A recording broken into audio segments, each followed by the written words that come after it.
अहमदनगरमधील जेऊर गावामध्ये अतिमद्य सेवनामुळे तिघांचा मृत्यू झालेला आहे, तर 3 जण अत्यवस्थ असल्याचं कळतंय। पंचायत समितीच्या निवडणुकांच्या तोंडावरती हा सगळा प्रकार घडलाय। पांडुरंग आमचे प्रतिनिधी आपल्याला अधिक माहिती देतील। पांडुरंग, या प्रकरणी कुणावरती गुन्हा दाखल झालेला आहे का आणि काय अधिक तपशील?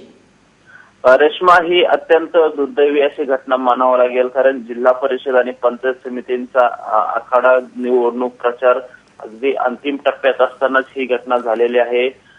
जेऊरमध्ये जो पांगरमल या ठिकाणी ही दुर्दैवी घटना झालेली आहे। या दुर्घटनेमध्ये आतापर्यंत तिघांचा मृत्यू झालेला आहे।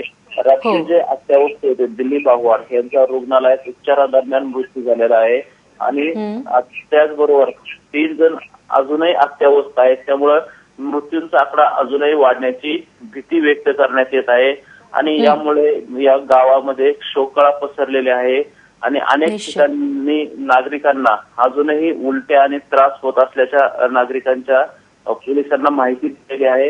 आणि या प्रकरणी रात्री पोलीस अधीक्षक सौरभ त्रिपाठी आणि जिल्हाधिकारी अनिल कवडे यांनी रुग्णालयात मृतांच्या नातेवाईकांची भेट घेतलेली आहे, त्यांचं सांत्वन केलेलं आहे।